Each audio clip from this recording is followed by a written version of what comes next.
Hello, welcome to my YouTube channel. My name is Jane. I'm so happy to have you here today. Well, what I want to talk about today is child sexual abuse. Well, before I get into it, please, if you have not subscribed to my channel, make sure to subscribe, hit the notification button so that when I upload more videos, you'll be the first to know. Okay, so let's get right into the video, and don't forget to give me a thumbs up. Thank you. So let's get right into the video. First of all, I'd like to say that I'm very excited to be making this video because the last video I made was some months ago, and I thought that maybe I'll be making videos more frequently, but I've not been able to. So hopefully this is the first of many more consistent videos. Thank you, and your likes and your thumbs up will really motivate me to keep doing these videos. So what I want to talk about today is basically child sexual abuse. Child sexual abuse is a topic that I really, should I say, I enjoy talking about, because it's not really a happy topic like that, but it's something that is a passion of mine. You know, I like to talk about it because I like to create awareness. I like for people to be free, to feel free to talk about it, because talking about it creates awareness and removes the stigma that is attached to it. Just like HIV, initially HIV was something that people didn't like to talk about. That's AIDS. We didn't like to talk about it. There was a stigma. It was like a death sentence when people talk about HIV and AIDS. When people say that they have it, people avoid them because they didn't really know much about it. They felt if you go near the person you contacted. But when more and more people began talking about it, people began to know more about it, then they became more informed, and they got to know that it's not a life sentence, and people that had it were able to come out and get medication, and thereby living longer. So what are the benefits of talking about child sexual abuse? One of the benefits is that it makes other survivors of child sexual abuse to come out and talk about their experience so they can find closure. And it helps people to have resources to go to read about it, to know that they're not alone.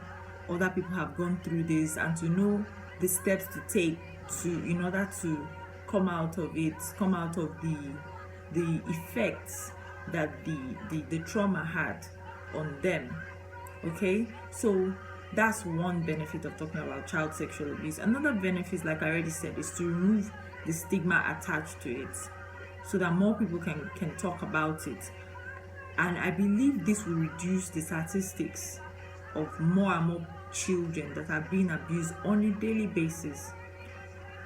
Then another reason why I believe that we should talk about child sexual abuse is also because it just gives closure to people that have been through it, and it gives them more understanding. Then for children, we can actually talk about it on their level. There are resources and materials that we can use to break these things down to children.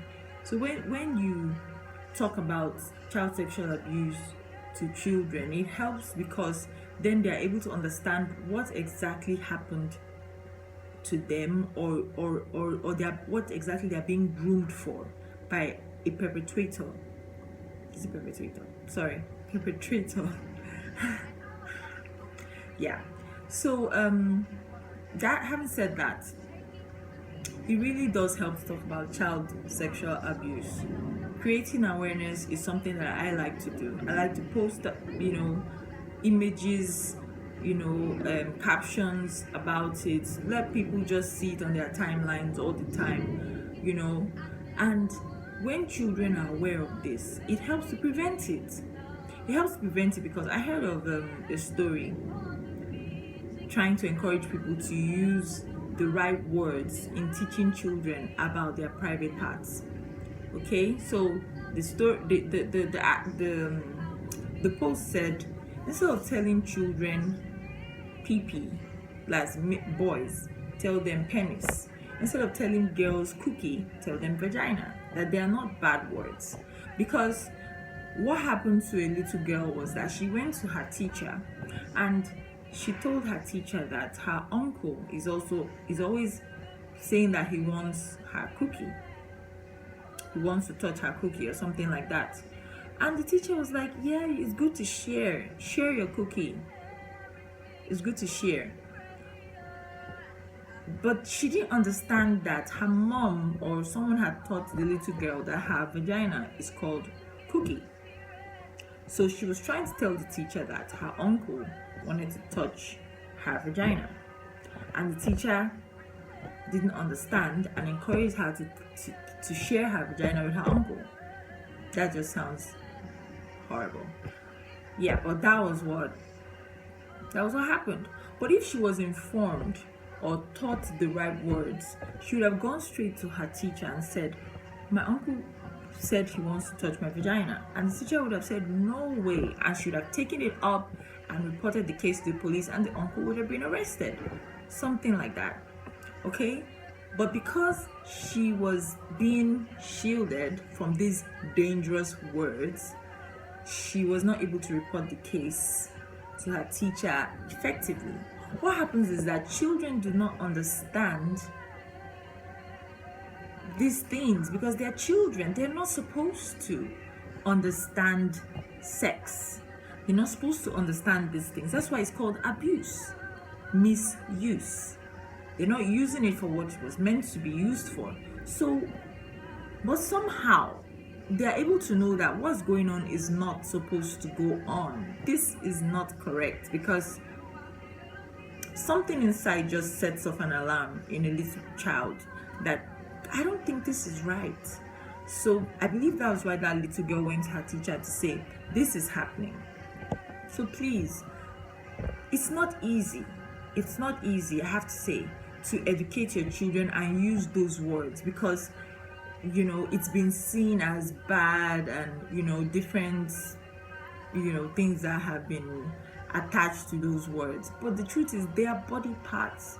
And if you want to teach children effectively, not just teach them, for it to be effective, then you have to use it. Okay, but you have to find a way to teach them in an age appropriate way. Having said that, please let us endeavor to protect the children in our care as teachers, the children in our care as parents, and even children around us. If you suspect anything suspicious, I like the ring to that. Please don't mind me that I'm joking. I know this is a very serious issue. It's just my nature to smile and all that. But yeah, if you suspect anything suspicious, I said it again. If you suspect anything, okay, please help the child. Raise an alarm. Something can be done. Depending on your location. Google helplines that have to do with child sexual abuse. Let's talk about this. Let's stop this child sexual abuse. Let's help to curb it. I know it might seem like an uphill task. How can you stop child sexual abuse in the whole world? You may not be able to stop it in the whole world, but you can stop it in someone's world. One child. That one child might go ahead to help so many other in the future. It's like a seed. So because you can't help everybody, then you should help nobody? No. Try and help at least one person. That's why I'm doing this video. I don't know who's going to watch the video. I don't know who is going to help. But just knowing that someone is going to watch this video and someone is going to be encouraged to look out for another person's child, to look out for another person. Just knowing that it will make impact, even if it's in one person's life, it's worth it. It's worth it to make this child sexual abuse problem end, reduce. We all have to put in our collective effort.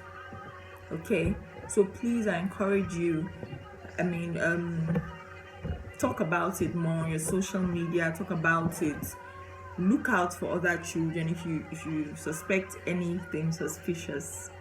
please let the appropriate authorities know. Don't give up even if they don't believe you, because sometimes they may not believe you because you don't have evidence, but there are some telltale signs that you can use to know that, okay, this might be happening. It may not be for sure that this is happening, but it might be happening, such as a sudden change in behavior of your child. Maybe your child never used to bedwet before, all of a sudden they start bedwetting, or maybe your child was more extroverted before, all of a sudden they become so quiet, or they're pulling out their hair.